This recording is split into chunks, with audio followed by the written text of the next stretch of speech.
by saying congratulations on this album. It's an absolutely fantastic album, and I was wondering if you could start off by telling me a little bit about how this album came into being. Well,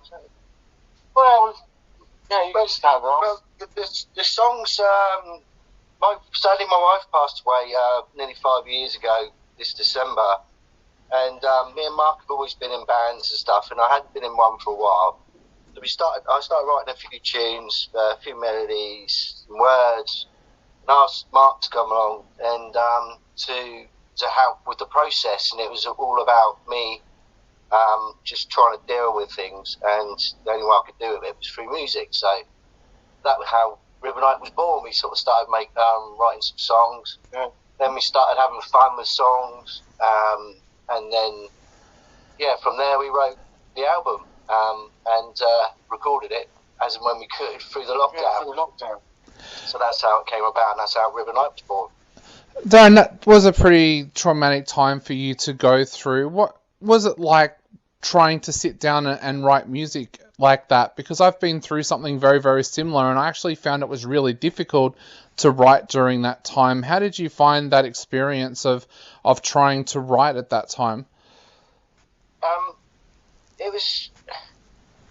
It was a release because I was feeling angry, upset all the time, and just by getting the songs out and playing them and really listening to the words, it was such a great release for me.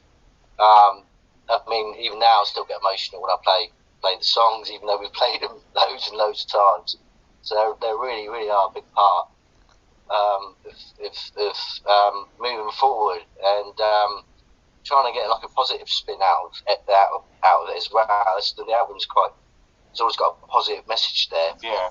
With every song, and then they're not all about what's happened to me. They're songs that we've written as we've been a band, as we've grown, and just for having nights out with mates, and my house used to be a little bit of a party house, so we used to write songs with people that come around. So people would come around and tell us a story while then having a few drinks and whatever. Then they'd leave, and we'd think, right, let's write a song about that. So when it was a little bit of a party house, did you also kind of use that for jamming sessions as well? Yeah, exactly. Yeah. That's we've got very creative. Yeah, and that was where we got our first audiences, and then people were enjoying it, and that's when we thought, let's go out, let's take this into venues.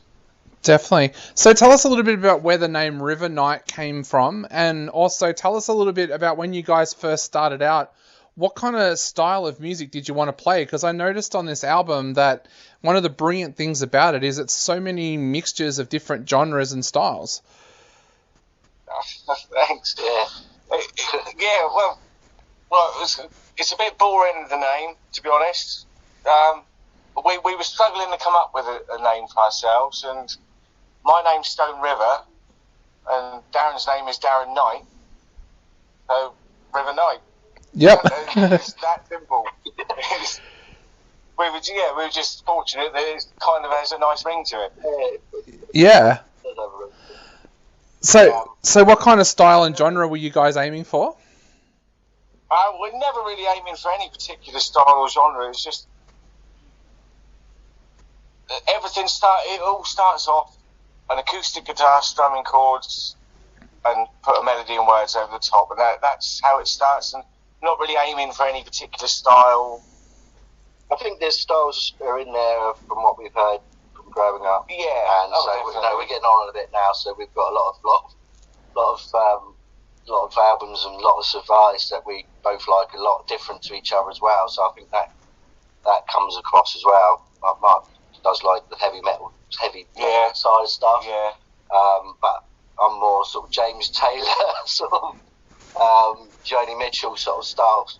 So, but somehow it seems to work, and it's fantastic, right, with Mark, because he just gets it straight away. So we've always been on the same page. Yeah, the songwriting process is it works really, really well. Definitely. You mentioned before that COVID kind of held things up a little bit. What was it like trying to record this album during a pandemic? Well, well, it was difficult because during the pandemic, or when there was a little bit of space of time when people could move around, I actually moved out of my place, moved in to a good friend of ours called Jez, and he had a studio in his house. So, and Mark had the ability to record in his house. He had to set up the same programs. Mark might explain this better than me. I'm using PreSonus Studio One. And then Jez had the same equipment, so I was able to record at my house, and we would then send it over to Jez's house, and Darren could play on it, and vice versa. So it was all done like that. And then by the end of the pandemic, we then decided it was sounding good, but we need, for the home listening, it needs to be more than just guitar and two voices, so we added a few extras and had some friends come and play on there as well, which is nice. I was going to ask you about those friends because I've got a list of them right here. Ryan, Ralph. Tell us a little bit about those guests that came in to help you guys out, and how did you select who you wanted to have play on each of the tracks? Ryan was was in a band with Ryan a few years ago, and Brian's just amazing guy, amazing drummer. He first started off with Kasabian. I don't know if you know Kasabian over there. We do, yes, He was the drummer for Kasabian. On their first album, yeah. Ralph is associated with Mark, isn't it? Yeah, Ralph plays guitar in another band that I'm in, 60th Parallel. He's the main songwriter in that, and he just came over to help out. We wanted harmonica on one song and a lead guitar on another, so it was a nice easy one.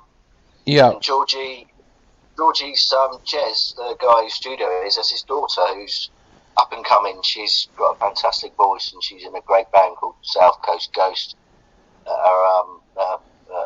Sort of building up momentum at the moment, good things from them and her. She's got a terrific voice, and she had a good time, and she recorded on the album as well, so that's good.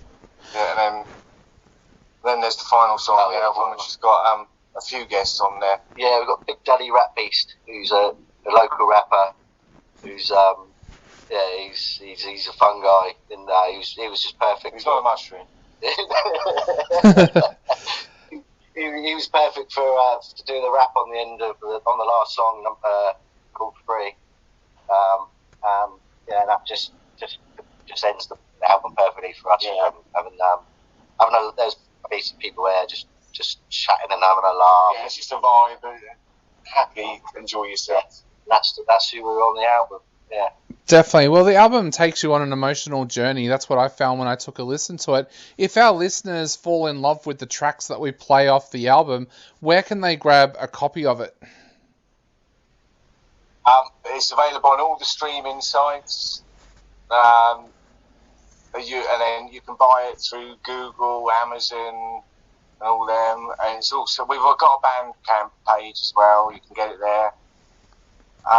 It's just, I think if you just search River Night Grow, they all come up.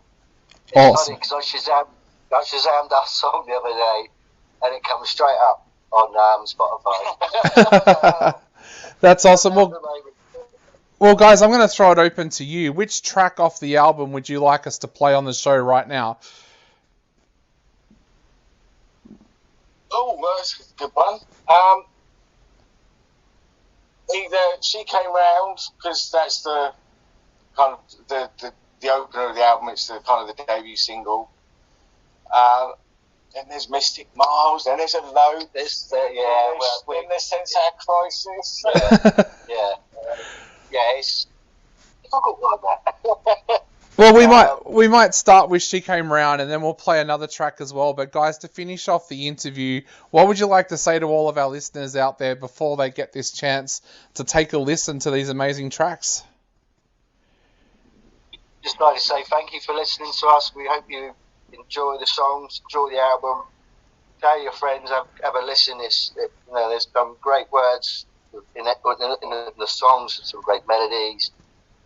We're very proud of it, and we just hope other people get something out of it too. Yeah. Hopefully don't prejudge us on the first couple of listens of the first songs, because it does change and evolve through the album. Yeah. And I hope you enjoy it.